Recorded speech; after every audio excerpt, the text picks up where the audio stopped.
All right, let's talk about the four spaces.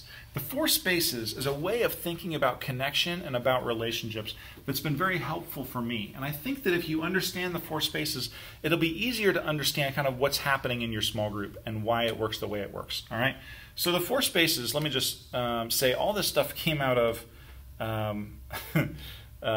originally came out of the study of zoo animals. And you're like, zoo animals? Really? Yeah, back in the 60s, there was this big study of zoo animals.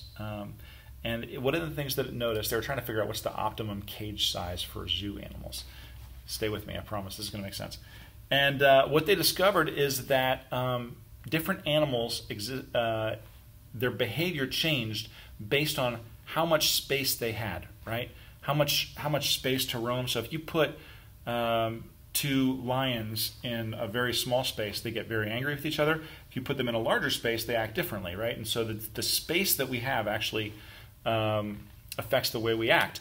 And then what they did is the guy who did that study originally was like, I noticed the same kinds of stuff happens with people. And he went and started a whole new field of study called proxemics that really looked at how interpersonal space affects the way that we interact with each other. And so after a lot of thought and process, he eventually came to a point where he said, no, there's four spaces. There's four types of space, interpersonally or relationally, and how we interact with people really depends on what kind of space we're in. And so he says the four spaces are public, social, personal, and intimate.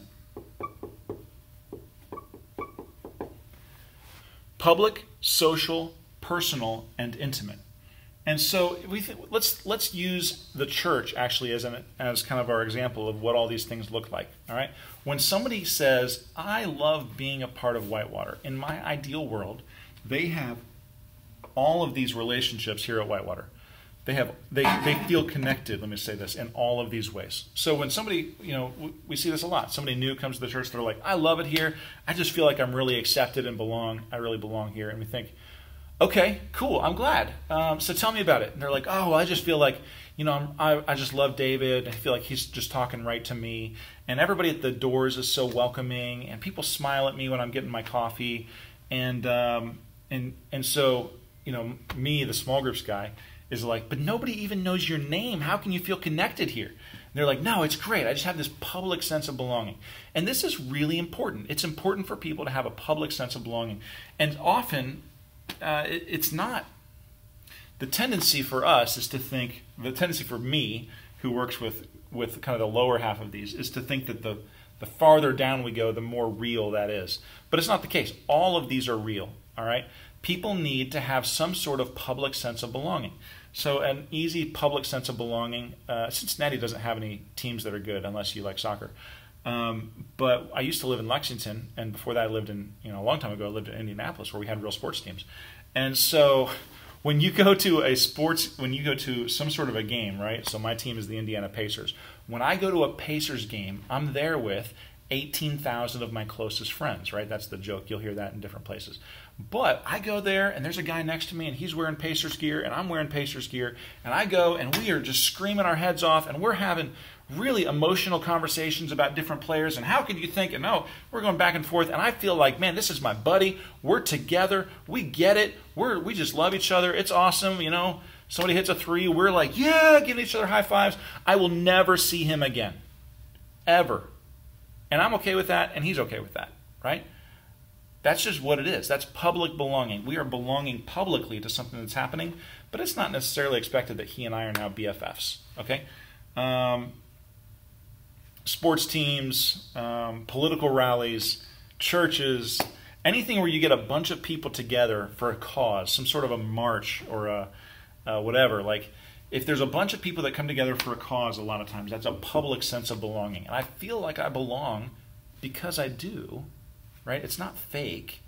It's just different from a more personal thing. So the next space, so public space is the first space that matters. It matters, and specifically in terms of our church, it matters that people feel publicly connected, all right? So the next space that matters is social space. Social space is kind of the number of people that you can actually kind of know who they are. So if you're sociologist or you read Malcolm Gladwell or whatever, you've heard of Dunbar's number, right? The max number of people that we can really interact with regularly, comfortably, is like 150. And so you find that, there's all kinds of research that's been done on this. It's the average size of a village, no matter the culture. It's that every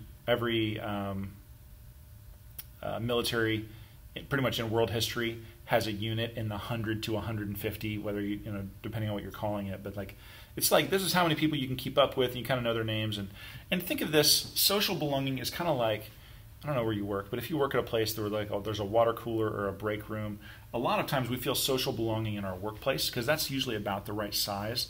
You might work in a company with 1,000 employees, but there's probably like 40 or 50 people. 150 is a hard max. Like 40 to 50 people feels about right for social. Where I tend to find this, where people feel the lack of this, is when they graduate from college. So you've got this couple that come into my office. This only happens every week, right? Well, not every week, but over the summer it happens a lot. A couple comes in my office and they say like, "Oh man, we just don't know anybody. We don't have any relationships." I'm like, "Well, the two of you have a relationship, right? You met in college, you fell in love, you've got this intimate relationship with each other, and they have some public belonging up here, right? And maybe they even have sometimes they even have a small group. And people will say, we don't know anybody." I'm like, "What about your small group? You know them." "Yeah, but it's different." What they mean is, like, I used to be in a dorm or I used to sit in this part of the cafeteria where I would know some people. We're not best friends, we're not real close, but like I knew their name and something about them, right? And maybe I don't even know their name, but I'm like, car guy, right? Daughter who plays volleyball. Oh, this guy's super into the thing. Like you just have a little bit of a sense of this is who these people are. That's social belonging. It's really important. People need that, all right? The next is personal belonging and intimate belonging. Now let me pause here. Now that we've done these, let me say that the kind of personality you have dictates that you'll probably lean more on one or the other of these, but all of them are critical. So me, I'm an extrovert. So what do I like? I like public belonging and social belonging, right? That's where I naturally go. And so if you put me in a room full of 100 new people, I'm like, "Hey, new friends," right? And Sunday morning, I'm walking around shaking hands. "Hey, how you doing? Good to see you. All right, buddy." Right? Because I naturally gravitate towards this. Other people, my wife, but a lot of other people, naturally gravitate towards this. I look for, I just want to have a few good friends. I want to have close relationships, deep relationships. Neither of these is better than the other, okay? Introverts are not actually deeper than extroverts necessarily. Their relationships might be deeper, but they're not better people just because they're introverts. Extroverts are not friendlier people because they're extroverts. All right, what it is we have a certain type of community a certain type of belonging that we naturally gravitate towards. So if I'm an extrovert, then this is the stuff that comes naturally to me, but that also means that this stuff is more important for me, right? I have to make sure I put this in my life.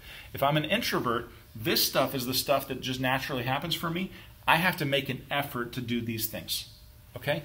So public, social, personal, intimate, all of these we need some, doesn't have to be like 25%, 25%, 25%, 25%, but you need all of these in your life to have like a fully well-rounded, healthy relationships, all right?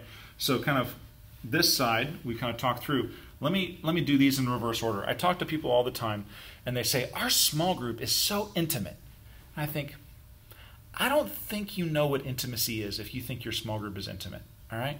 Because you can't be intimate with 8 people for an hour a week. That is creepy, okay? That's not right.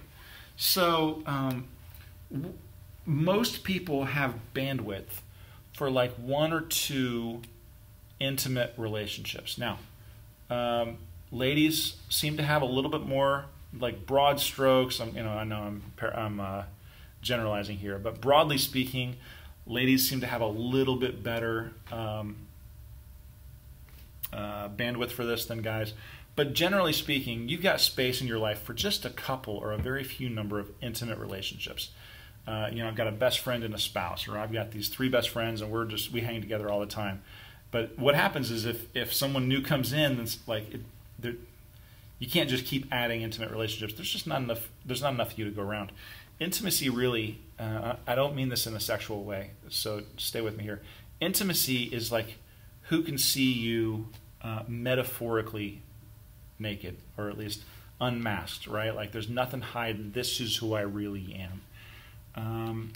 I would love it if you had 1 or 2 intimate relationships in a small group, but my expectation is not that your small group, 12 people that meet on Tuesday night in Joe's house, my expectation is not that that's intimate. My goal for our small groups is that they live right here, right here, in this personal space.